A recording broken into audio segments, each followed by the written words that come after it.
رسول اللہ صلی اللہ علیہ وسلم نے فرمایا جمعہ کے دن اور جمعے کی رات کو کثرت سے مجھ پر درود پڑا کرو، بس جو آدمی مجھ پر ایک دفعہ درود بھیجے گا اللہ اس پر 10 رحمتیں نازل کرے گا۔ اللہم صلی علی محمد۔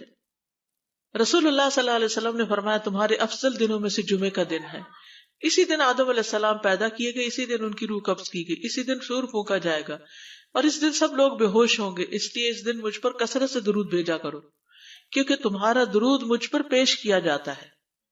کہتے ہیں لوگوں نے پوچھا یا رسول اللہ ہمارا درود آپ پر کس طرح پیش کیا جائے گا جبکہ آپ کا جسم بوسیدہ ہو چکا ہوگا؟ تو آپ نے فرمایا بے شک اللہ عز و جل نے انبیاء کے جسموں کو زمین پر حرام کر دیا ہے، یعنی فرشتوں کے ذریعے آپ تک درود پہنچایا جاتا ہے۔ انبیاء کے جسموں کو مٹی نہیں کھاتی، صحیح سلامت ہوتے ہیں ان کے جسم۔ سورۃ الکہف پڑھنا، نبی صلی اللہ علیہ وسلم نے فرمایا جو شخص جمعہ کے دن سورۃ الکہف پڑھتا ہے تو اس کے لیے دوسرے جمعے تک نور روشن رہتا ہے۔ غسل کرنا، ہر بالغ پر جمعہ کے لیے جانا ضروری ہے، اور ہر وہ شخص جس پر جمعہ کے لیے جانا ضروری ہے اس پر غسل ہے، یعنی اس کو لازمی غسل کرنا چاہیے، اللہ یہ کہ کوئی مجبوری ہو۔ تو آپ اپنا اسکیڈول اس طرح بنائیں نا کہ جیسے اگر آپ ہر روز نہاتے ہیں پھر تو کوئی مسئلہ نہیں، لیکن اگر آپ ایک دن چھوڑ کے ایک دن نہاتے ہیں تو آپ پھر اس طرح اسکیڈول کریں کہ جیسے آپ منڈے کو نہائے، پھر وینسڈے کو نہائے، پھر جمعے کو نہائے، پھر آپ سیٹرڈے سنڈے اگر نہیں بھی نہاتے پھر منڈے، تو اس طرح آپ جمعے کو مس نہیں کریں گے۔ یہ نہیں کہ جمعرات کو نہا کے جمعہ کو چھوڑ دیا یا جمعہ چھوڑ کے ہفتے کو نہائے، ایسا نہیں کرنا چاہیے۔ علماء نے غسل کے حکم کے بارے میں اختلاف کیا، بعض تو کہتے ہیں یہ واجب ہے یعنی فرض کے درجے میں ہے، اور جمہور علماء یہ کہتے ہیں کہ مستحب ہے، پسندیدہ ہے، افضل عمل ہے۔ حدیث میں آتا ہے جس نے جمعے کے دن وضو کیا اس نے اچھا کیا، اور جس نے غسل کیا تو یہ افضل ہے۔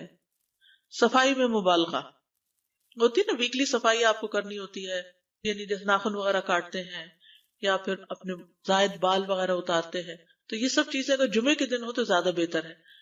نبی صلی اللہ علیہ وسلم نے فرمایا جو شخص جمعے کے دن اچھی طرح غسل کرے، اچھی طرح سنوار کر وضو کرے، اپنے بہترین لباس میں سے پہنے، یعنی جمعے کے دن باقی دنوں کی نسبت اچھا لباس پہنے، اللہ نے اس کی قسمت میں گھر والوں کی جو خوشبو لکھی ہو وہ لگا لے، یعنی گھر میں جو بھی خوشبو ہے، پھر جمعہ پڑھنے آئے تو لغو کام نہ کرے، 2 آدمیوں کے درمیان جدائی نہ کرے، یعنی 2 لوگ بیٹھے ان کے بیچ میں گھس کے بیٹھ جائے۔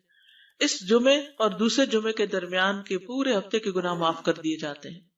پھر مسواک کرنا، جمعے کی سنتیں بتاتے ہوئے آپ نے فرمایا اور تم پر مسواک کرنا لازم ہے۔ اچھا لباس پہننا، نبی صلی اللہ علیہ وسلم نے فرمایا اگر ممکن ہو تو جمعہ کے لیے اپنے کام کاج کے کپڑوں کے علاوہ 2 کپڑے اور بنا رکھنے میں کیا حرج ہے؟ اسپیشل ڈریس رکھے جو جمعے کو ہی پہن لے۔ خوشبو لگانا، یعنی خوشبو لگائے، حدیث میں آتا ہے چاہے وہ عورت کی خوشبو سے ہو، یعنی آپ کی اپنی نہیں بیوی کی خوشبو پڑی ہو وہی لگا لو، لیکن لگاؤ۔ تیل لگانا، جو شخص جمعہ کے دن غسل کرے اور جس قدر ممکن ہو پاکیزگی حاصل کرے اور اپنے تیل میں سے تیل لگائے یا اپنے گھر کی خوشبو میں سے خوشبو لگائے، پھر نکلے کہ 2 آدمیوں کے درمیان تفریق نہ کرے، جتنی مقدرہ نماز پڑھ لے، اور جب امام بات کرے تو خاموش رہے، اس جمعے سے لے کر دوسرے جمعے تک اس کے گناہ بخش دیے جاتے ہیں۔ جمعہ کا وقت، سورج ڈھلتے ہی جمعہ پڑھنا، سورج ڈھلتے ہی جمعہ پڑھنا، اول وقت جمعہ پڑھنا، بہت لیٹ نہیں کرنا چاہیے۔ ایاس بن سلمہ بن عقبہ اپنے والد سے روایت کرتے ہیں، انہوں نے کہا کہ ہم رسول اللہ صلی اللہ علیہ وسلم کے ساتھ جمعے کی نماز پڑھ کر واپس لوٹتے تھے تو دیواروں کا سایہ اتنا نہیں ہوتا تھا کہ ان سے اپنے آپ کو سایہ مہیا کیا جا سکے، یعنی ابھی سورج بہت تھوڑا ڈھلا ہوتا تھا۔ ہاں گرمی کی شدت میں تاخیر کی اجازت ہے۔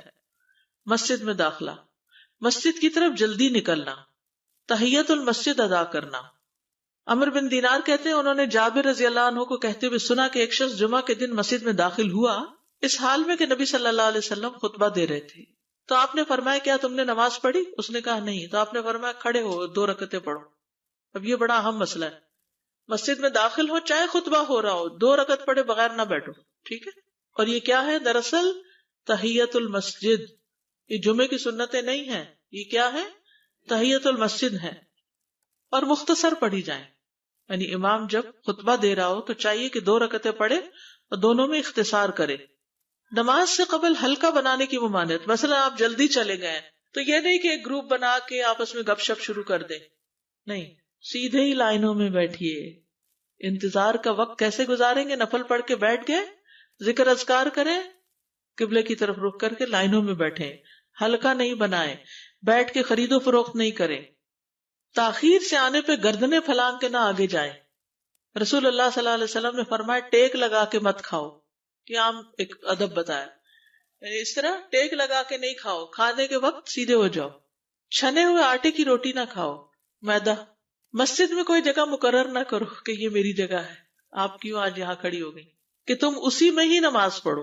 کچھ لوگ ہوتے ہیں نا آ کے مخصوص جگہ ہی پڑھتے ہیں، اگر کوئی اور وہاں ڈسٹرب ہو جاتے ہیں۔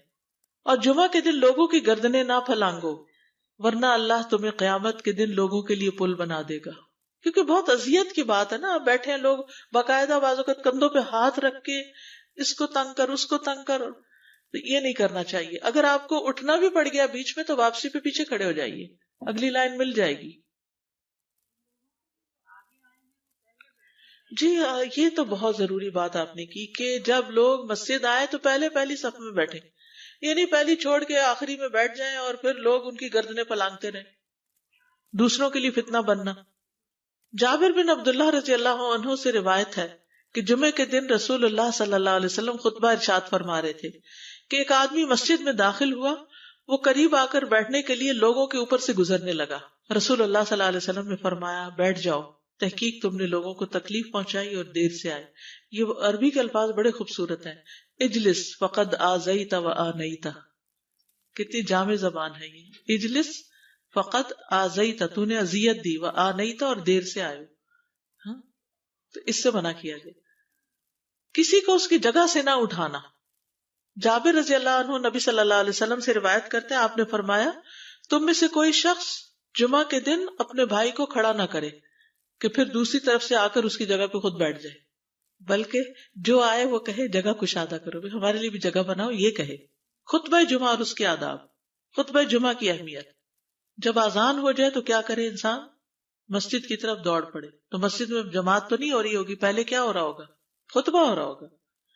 امام کا خطبے سے پہلے سلام کرنا۔ نبی صلی اللہ علیہ وسلم جب ممبر پر چڑھتے تو حاضرین کو السلام علیکم کہتے۔ امام کا کھڑے ہو کر خطبہ دینا۔ رسول اللہ صلی اللہ علیہ وسلم کھڑے ہو کر خطبہ دیتے، پھر بیٹھ جاتے، پھر کھڑے ہوتے اور کھڑے ہو کر خطبہ دیتے، یعنی بیچ میں تھوڑا سا بیٹھ بھی جاتے تھے۔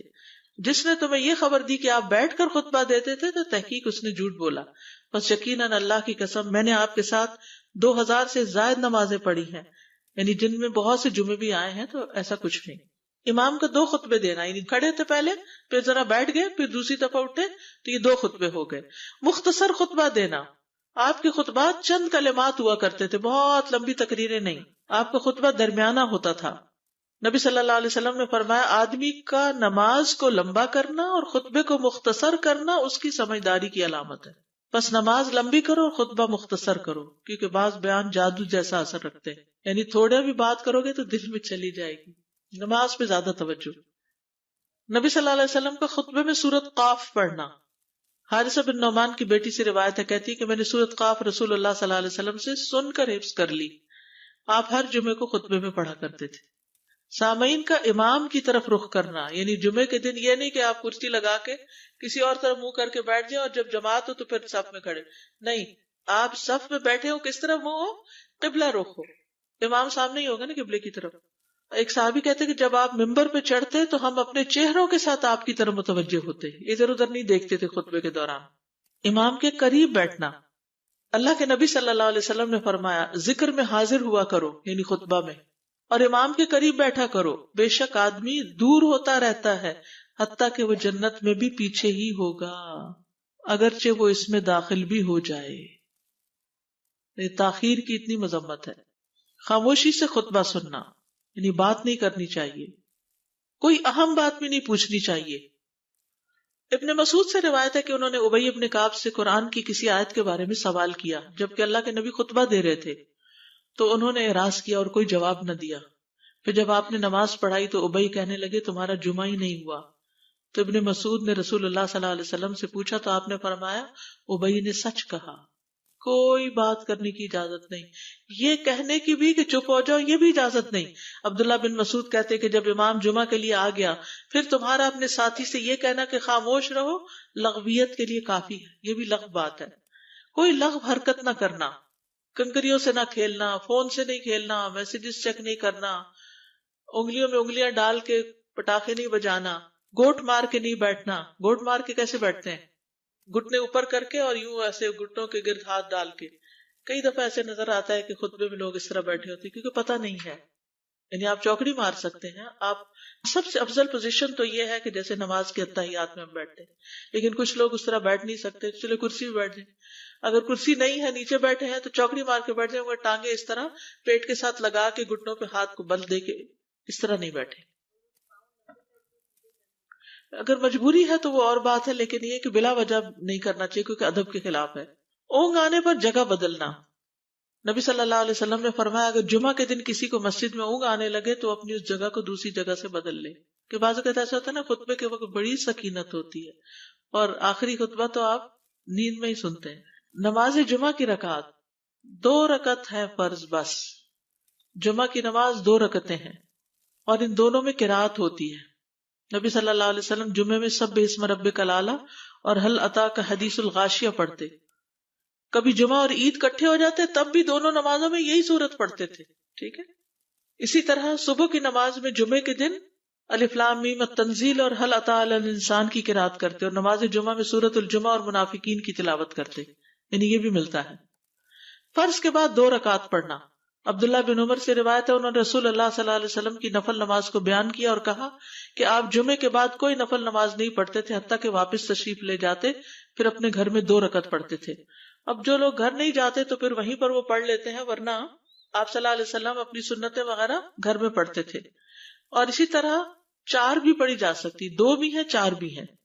آپ صلی اللہ علیہ وسلم نے فرمایا جب تم میں سے کوئی جمعہ پڑھ چکے تو اس کے بعد 4 رکعتیں پڑھے. یہ آپ کا حکم ہے.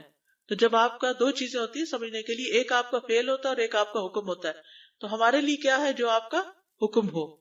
جمعے کے بعد کوئی اور نماز پڑھنے سے پہلے گفتگو کرنا، یعنی سنت پڑھنے سے پہلے گفتگو کرنا. اسما بن مالک سے مرفوعاً روایت ہے کہ جب تم میں سے کوئی آدمی جمعہ کی نماز پڑھے تو اس کے بعد اس وقت تک کوئی نماز ادا نہ کرے جب تک کسی سے کلام نہ کرے یا اس جگہ سے نکل نہ جائے. پہلے منع تھا، اب کوئی نہ کوئی بات کر لینی چاہیے. نہیں سمجھ آئی؟ یعنی جمعہ پڑھ لیا آپ نے اور پھر کسی سے آپ سلام دعا کر لیں، اس کے بعد سنت پڑھیں یا نفل جو بھی. ٹھیک ہے. اور گھر جانا ہے تو گھر جا کے پڑھیں، اور اگر گھر نہیں جانا، کام پہ جانا ہے تو ادھر ہی پڑھ کے چلے جائیں. کتنا پیارا ہے ہمارا دین کہ اتنا لمبا بھی چپ کا روزہ نہیں رکھوایا. بالکل. عاصم سے روایت ہے، وہ ابو قلابہ سے نقل کرتے ہیں، میں نے ان کے ساتھ جمعہ کی نماز پڑھی. جب میں نے اپنی نماز پوری کر لی انہوں نے میرے ہاتھ کو پکڑا اور میری جگہ پر کھڑے ہوئے اور مجھے اپنی جگہ پہ کھڑا کیا. وہ جو ہم چینج کرتے ہیں نا جگہ، وہ اس کی بات ہو رہی ہے. یعنی جمعے کے بعد کوئی اور نماز پڑھنے سے پہلے بات بھی کر لینا، جگہ بھی تبدیل کرنا. لیکن اگر کچھ لوگ پہلے سے ہی آپ کی سنتیں شروع کر چکے اور کوئی چینج کرنے والا نہیں تو پھر پڑھ لیجئے. یعنی یہ مستحب اعمال ہے، ان میں ایسا نہیں کہ کوئی گناہ لازم ہو جائے گا، لیکن افضل یہ ہے، افضل سے اجر زیادہ ہو جاتا ہے. جمعہ کے دیگر احکام. 1 رکعت پانے پر بھی جمعہ ادا ہو جاتا ہے. یعنی اگر کسی کو رش مل گیا، پارکنگ نہیں ملی اور 1 رکعت میں بھی پہنچ گیا تو جمعہ ہو گیا. امام سے دعا کا کہنا. انس کہتے ہیں کہ 1 سال نبی صلی اللہ علیہ وسلم کے عہد میں لوگ قحط میں مبتلا ہوئے. جمعہ کے دن میں نبی صلی اللہ علیہ وسلم کے خطبہ پڑھنے کے دوران میں ایک اعرابی کھڑا ہو گیا. کہا یا رسول اللہ، مال تباہ ہو گئے، بچے بھوکے مرنے لگے، اس لیے آپ اللہ سے ہمارے حق میں دعا کیجیے. آپ نے اپنے دونوں ہاتھ اٹھائے. اس وقت آسمان پر بادل کا ایک ٹکڑا بھی نہیں تھا. قسم ہے اس ذات کی جس کے ہاتھ میں میری جان، آپ نے ہاتھ اٹھائے بھی نہیں تھے کہ پہاڑوں کی طرح بادل کے بڑے بڑے ٹکڑے امڑ آئے. یہ معجزہ ہے آپ کا، آپ کی دعا قبول ہو گئی. پھر آپ ممبر سے ابھی اترے نہیں تھے کہ میں نے آپ کی داڑھی پر بارش کے قطروں کو ٹپکتے ہوئے دیکھا. اس دن خوب بارش ہوئی. پھر دوسرے دن، تیسرے، چوتھے، حتیٰ کہ دوسرے جمعے تک سلسلہ جاری رہا. دوسرے جمعے وہی عربی یا کوئی اور کھڑا ہو گیا اور کہا یا رسول اللہ، چھتیں گر گئی، مال ڈوب گیا، اس لیے آپ ہمارے لیے اللہ سے دعا کیجیے. چنانچہ آپ نے اپنے دونوں ہاتھ اٹھائے اور فرمایا اے میرے اللہ، ہمارے ارد گرد برسا، ہم پر نہ برسا. اور بدلی کے جس طرف اشارہ کرتے وہ بدلی ہٹتی جاتی اور مدینہ ایک حوض کی طرح ہو گیا. وادی کنات 1 مہینے تک بہتا رہا. جو شخص بھی کسی علاقے سے آتا تو اس پر بارش کا حال بیان کرتا، جیسے ہوتا ہے نا کوئی فلڈ آ جائے یا کچھ ہریکین، تو پھر ہر کوئی موضوع گفتگو ہو جاتا ہے. جمعہ کے بعد قیلولہ کرنا. انس کہتے ہیں کہ ہم لوگ جمعہ کے دن سویرے نکلتے اور جمعہ کی نماز کے بعد قیلولہ کرتے تھے. جمعہ کے بعد کھانا کھانا. سہل کہتے ہیں کہ ہم نہ تو قیلولہ کرتے نہ دوپہر کا کھانا کھاتے مگر جمعے کے بعد. لنچ کب ہے؟ جمعے کے بعد. جمعے کو قیام و سیام کے لیے خاص کرنے کی ممانعت ہے، یعنی اس دن کی رات کو شب جمعہ منانا کہ اس رات پوری عبادت کریں گے، یہ سنت سے ثابت نہیں. ٹھیک ہے. اور دن کو روزے کے لیے خاص کرنا یہ بھی سنت سے ثابت نہیں، الا یہ کہ کوئی معمول کا روزہ رکھتا ہے، ایام 20 کا روزہ ہے تو وہ اور بات ہے. ابو ہریرہ سے روایت ہے کہ میں نے رسول اللہ صلی اللہ علیہ وسلم کو فرماتے ہوئے سنا، تم میں سے کوئی شخص جمعہ کے دن روزہ نہ رکھے مگر یہ کہ اس کے ایک دن پہلے یا اس کے بعد کا دن ملا کر روزہ رکھے. جمعہ کے دن خرید و فروخت کی ممانعت ہے. جمعہ کے دن جب نماز کے لیے پکارا جائے تو اس وقت اللہ نے خرید و فروخت سے منع کیا ہے. وَذَرُوا الْبَيْعَ، اس دن کاروبار حرام ہے. اور یہ جمعے کی دوسری اذان کے ساتھ تعلق رکھتا ہے، یعنی صبح صبح کام کر سکتے ہیں لیکن اذان ہوتے ہی چھوڑ دیں، اور جب پھر جمعہ سے فارغ ہو جائے تو دوبارہ دکان پہ جا کے بیٹھ جائیں. جابر بن عبداللہ کہتے ہیں کہ نبی صلی اللہ علیہ وسلم جمعہ کے دن خطبہ ارشاد فرما رہے تھے کہ مدینہ میں ایک تجارتی قافلہ آیا. رسول اللہ صلی اللہ علیہ وسلم کے صحابہ اس کی طرف لپک پڑے اور آپ کے پاس مسجد میں صرف 12 آدمی بچے. تو رسول اللہ صلی اللہ علیہ وسلم نے یہ صورت دیکھ کر فرمایا، اس ذات کی قسم جس کے ہاتھ میں میری جان ہے، اگر تم سارے کے سارے چلے جاتے اور کوئی بھی باقی نہ بچتا تو اس وادی میں آگ بہ پڑتی. یعنی اتنا بڑا جرم ہے یہ. پھر یہ آیت نازل ہوئی، وَإِذَا رَأَوْا تِجَارَةً أَوْ لَهْوًا انفضوا إِلَيْهَا وَتَرَكُوكَ قَائِمًا، جب وہ کوئی سودا بکتا دیکھیں یا کوئی تماشا نظر آ جائے تو اس کی طرف دوڑ جاتے ہیں اور آپ کو کھڑا ہی چھوڑ دیتے ہیں. راوی کہتے ہیں جو 12 آدمی رسول اللہ صلی اللہ علیہ وسلم کے ساتھ رہے ان میں ابو بکر اور عمر رضی اللہ عنہ بھی شامل تھے. جمعے کے دن قبولیت کی گھڑی ہوتی ہے، اس وقت اللہ سے بھلائی مانگنی چاہیے. رسول اللہ صلی اللہ علیہ وسلم نے فرمایا، جمعے کے دن میں ایک گھڑی ایسی ہے کہ کوئی مسلمان اللہ سے کسی خیر کا سوال کرتے ہوئے اس کی موافقت نہیں کرتا مگر اللہ اسے وہی خیر عطا کر دیتا ہے. فرمایا یہ ایک چھوٹی سی گھڑی تھوڑی دیر کے لیے ہوتی ہے اور یہ ہر جمعے کو ہوتی ہے. ٹھیک ہے. اور خصوصاً نماز میں بھی اگر کوئی دعا کر رہا ہوتا ہے نا انسان تو وہ بھی قبول ہو جاتی ہے. نماز میں دعا کہاں ہوتی ہے؟ شروع میں ہوتی ہے، رکوع میں ہوتی ہے، سجدے میں ہوتی ہے، تشہد میں ہوتی ہیں. تو اگر یعنی جمعہ پڑھ رہے ہیں اور بیچ میں دعائیں آ گئی ہیں تو ہو سکتا ہے وہی گھڑی آ گئی ہو اور آپ کی دعا قبول ہو جائے. اور یہ تورات میں بھی اس کا ذکر تھا. ابو ہریرہ رضی اللہ عنہ کہتے ہیں کہ رسول اللہ صلی اللہ علیہ وسلم نے فرمایا، بہترین دن جس میں سورج طلوع ہوتا ہے جمعہ کا دن ہے. اس دن میں ایک گھڑی ایسی ہے کہ نماز کی حالت میں اگر کوئی مسلمان بندہ اللہ عز و جل سے کچھ طلب کرے تو وہ اس کو ضرور دیتا ہے. کعب نے کہا ایسا سال میں ایک مرتبہ ہوتا ہے؟ تو میں نے کہا نہیں بلکہ ہر جمعہ کو ہوتا ہے. کہتے ہیں پھر کعب نے تورات پڑھی تو کہا نبی صلی اللہ علیہ وسلم نے سچ فرمایا. ابو ہریرہ رضی اللہ عنہ کہتے ہیں کہ میں بعد میں عبداللہ بن سلام سے ملا اور ان سے اپنی اور کعب کی مجلس کا بتایا تو عبداللہ بن سلام رضی اللہ عنہ نے کہا میں جانتا ہوں وہ گھڑی کب آتی ہے. ابو ہریرہ نے کہا مجھے بھی بتائیے. انہوں نے کہا وہ جمعہ کے دن میں آخری گھڑی ہے. میں نے کہا یہ جمعے کے دن کی آخری گھڑی کیسے ہو سکتی ہے؟ حالانکہ رسول اللہ صلی اللہ علیہ وسلم نے فرمایا جو مسلمان بندہ اس کو نماز پڑھتے ہوئے پائے. اس وقت میں کوئی نماز نہیں پڑھی جاتی. تو عبداللہ بن سلام نے کہا کیا رسول اللہ صلی اللہ علیہ وسلم نے یہ نہیں فرمایا جو شخص نماز کے انتظار میں بیٹھا رہے وہ گویا نماز ہی کی حالت میں ہے حتیٰ کہ نماز پڑھ لے؟ کہتے ہیں میں نے کہا ہاں. تو انہوں نے کہا بس یہی ہے. یعنی اس وقت کیا کرنا چاہیے؟ آخری گھڑی میں وضو وغیرہ کر کے مغرب کی نماز کے انتظار میں بیٹھ کے دعائیں کریں، اذان ہو تو نماز پڑھ لیں. عصر کے بعد سے مغرب تک کا وقت ہے. انس بن مالک سے روایت ہے کہ نبی صلی اللہ علیہ وسلم نے فرمایا جمعہ کے دن اس گھڑی کو جس میں دعا کی قبولیت کی امید کی جاتی ہے عصر سے لے کر سورج ڈوبنے تک کے درمیان تلاش کرو اور دن کی آخری گھڑی ہے. تو اللہ سبحانہ وتعالی ہمیں اس دن کی برکتوں سے فائدہ اٹھانے کی توفیق عطا فرمائے.